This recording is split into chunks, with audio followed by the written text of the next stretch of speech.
Hey everyone, let's talk capitalism and socialism. These are two big words that get thrown around a lot, often with a whole lot of baggage, but at their core, they're just ways of organizing how we make and share stuff. Capitalism is all about individual freedom and competition.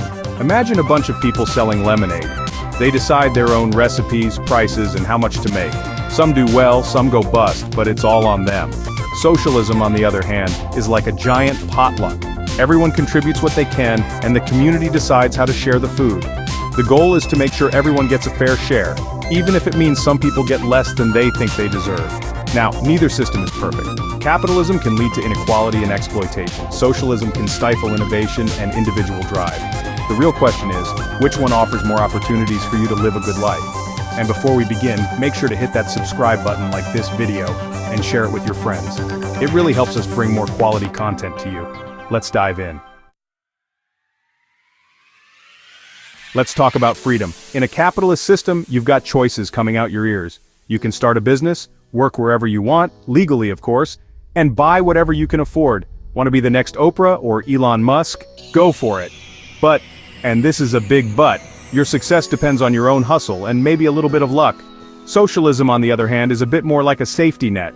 The government steps in to provide basic needs like healthcare, education, and housing. The idea is that everyone deserves a fair shot, regardless of where they come from. This sounds pretty sweet, right?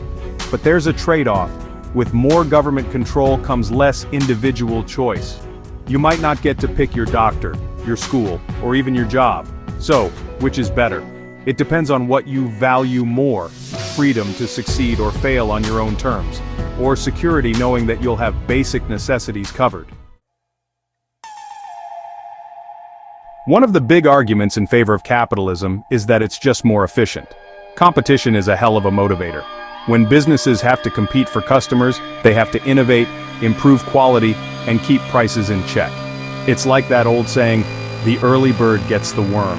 In a socialist system, things can move a little slower. Since the government is often calling the shots, there's less incentive for individuals to take risks or work extra hard. Think of it like this. If you know you're going to get the same slice of pie regardless of how much effort you put in, are you going to bust your hump baking? Maybe not. But here's the thing. Capitalism's obsession with efficiency can also be its downfall. Sometimes companies cut corners to boost profits, leading to shoddy products, unsafe working conditions, and environmental disasters. And let's not forget about those who get left behind in the rat race. Capitalism can be brutal for those who are struggling.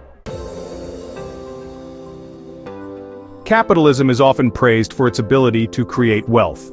When people are free to pursue their own economic interests, they come up with new ideas, start businesses, and create jobs. This leads to economic growth, which benefits everyone, at least in theory. Socialism, on the other hand, prioritizes equality over individual wealth. The idea is to distribute resources more evenly, so everyone has a chance to succeed. This can mean higher taxes for the wealthy and more social programs for the less fortunate. While this approach might not lead to the same level of explosive economic growth as capitalism, it can create a more stable and equitable society. So which system is better for economic mobility? It's complicated. Capitalism offers the potential for great wealth, but it also comes with a higher risk of falling behind. Socialism provides a safety net and more equal opportunities, but it might mean sacrificing some economic dynamism. The government's role: referee or player. In the capitalist ring, the government's job is to be the referee, not the fighter. They set the rules, enforce contracts, and try to keep things fair, but they generally try not to interfere with the free market. Think of it like a boxing match. The government makes sure no one hits below the belt, but it's up to the boxers to duke it out. Socialism, on the other hand, sees the government as an active player in the economy. They regulate industries, set prices, and even own businesses in some cases. They're not just breaking up fights, they're stepping into the ring to make sure everyone gets a fair shot. It's more like a tag team match, with the government partnering with businesses to achieve social goals. So which approach is better? Again, it depends on your perspective. Some people think the government should butt out and let the free market work its magic. Others believe that government intervention is necessary to prevent monopolies, protect consumers, and ensure that everyone benefits from economic growth. Capitalism in action: the good, the bad, and the ugly. Let's get real for a minute. Capitalism has given us some pretty amazing things. Think smartphones, the internet, and those delicious mass-produced chicken nuggets. It's also lifted millions of people out of poverty and created countless opportunities for innovation and entrepreneurship. But let's not forget about the downsides. Capitalism has a nasty habit of concentrating wealth in the hands of a few, leaving many struggling to make ends meet.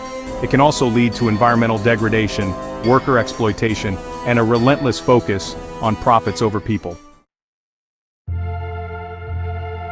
Socialism in action, from utopias to reality checks. The idea of socialism often conjures up images of utopian societies where everyone is equal and resources are shared fairly. And while there are examples of socialist policies working well in some countries, like universal healthcare in Canada and free education in many European nations, pure socialism has been less successful. In practice, socialist economies have often struggled with inefficiency, bureaucracy, and a lack of innovation.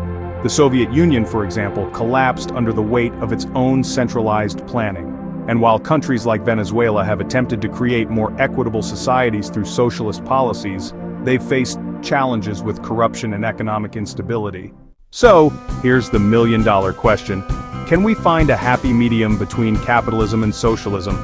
Can we harness the innovative power and economic growth of a free market while ensuring that everyone has a fair shot at a decent life?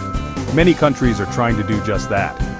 They're adopting hybrid systems that combine elements of both capitalism and socialism. Think Scandinavian countries like Sweden and Denmark, which have strong social safety nets and government-provided healthcare and education, alongside thriving private sectors. These mixed economies aren't perfect, but they offer a potential roadmap for a more equitable and sustainable future. Shaping the future of our economies. The debate between capitalism and socialism isn't going away anytime soon. As technology advances, automation increases, and the gap between the rich and poor continues to widen, we need to have serious conversations about how we want our economies to function. Should we embrace a more regulated form of capitalism, where the government plays a stronger role in redistributing wealth and protecting workers? Or should we explore alternative models, like democratic socialism or a universal basic income? These are complex questions with no easy answers. But one thing is clear, the choices we make today will shape the world we live in tomorrow. Look, I'm not an economist, and this isn't meant to be the be-all and end-all of the capitalism versus socialism debate. But hopefully this has given you a basic understanding of both systems and the trade-offs involved. The most important thing is to stay informed, ask questions, and get involved in the conversation. Read articles, listen to podcasts, and talk to people with different viewpoints. The future of our economies depends on an engaged and informed citizenry. So get out there, educate yourselves, and let's build a world that works for everyone, not just the fortunate few. Thanks for watching. If you found this video helpful, make sure to hit the like button, share it with your friends, and subscribe to our channel for more in-depth discussions and insights. Don't forget to turn on the notification bell so you never miss an update. Let us know in the comments what you think about this important debate: capitalism or socialism.